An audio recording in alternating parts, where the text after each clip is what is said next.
திருவள்ளுவரின் வழியில் வாழ்ந்து வாழ்வின் உன்னத நிலையினை அடைய திருக்குறளோடு நாம் என்னும் இந்த நிகழ்விலே இணைந்திருக்கின்ற உங்கள் அனைவருக்கும் முதற்கண் வணக்கம்.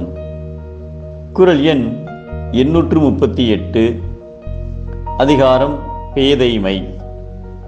ஒரு நாட்டின் அரசர் திடீரென்று அரசை துறந்து துறவறம் சென்றார். நாடு அரசன் இல்லாமல் வருந்தியது. அமைச்சர்கள் பட்டத்து யானை யாருக்கு மாலையிடுகிறதோ அவரையே மன்னராக நியமிக்கலாம் என்று முடிவு செய்தனர். அதன்படி பட்டத்து யானை அவிழ்த்து விடப்பட்டது. அப்போது படிப்பறிவு, அனுபவ அறிவு, சிந்தனை அறிவு எதுவும் இல்லாத ஒரு பேதை எதிரில் வந்து கொண்டிருந்தான்.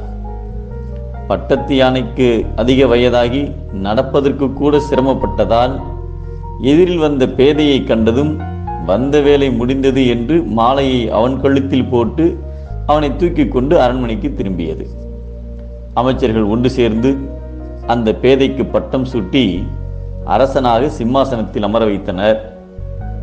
பேதை அரசனானதும் அவனுக்கு தலைகால் புரியவில்லை.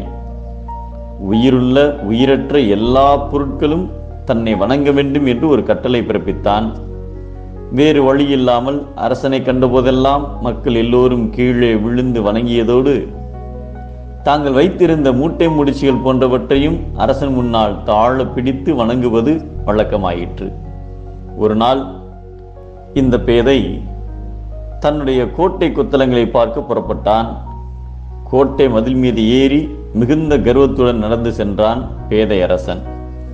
அப்போது அங்கு காவல் இருந்த சிப்பாய்கள் எல்லோரும் தாங்கள் வணங்கியதோடு தங்கள் கைகளில் இருந்த வாள், வேல், ஈட்டி முதலியவற்றையும் தாழ்த்தி பிடித்து வணங்கினார்கள். அங்கு ஒரு சிப்பாய் கையில் வில்லும் அம்பும் வைத்திருந்தான். அரசன் அவனை பார்த்து, உன் கையில் இருந்த வில் ஏன் என்னை வணங்கவில்லை என்று கேட்டான். அருகில் இருந்த அமைச்சர், மன்னா, வில் வணங்குவது தீமைக்கு அறிகுறி, ஆகையால் வில் வணங்க தேவையில்லை என்று அறிவுரை கூறினார். ஆனால் அரசனோ, வேலும் வாளும் என்னை வணங்கும் போது வில் வணங்கினால் என்ன தவறு என்றான். வேறு வழியில்லாமல் அந்த சேவகன் வில்லில் அம்பை வைத்து வளைத்தான். வில் தன்னை வணங்குவதைக் கண்டு மகிழ்ந்த அரசனின் மார்பில் அடுத்த கணம் சேவகன் விட்ட அம்பு பாய்ந்து அதே இடத்தில் விழுந்து இறந்தான்.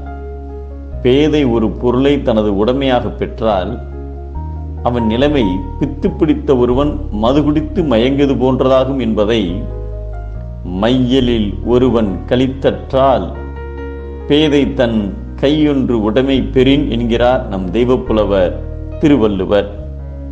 பேதையிடம் உடைமை அழிவு, மேதையிடம் உடைமையே ஆக்கம்.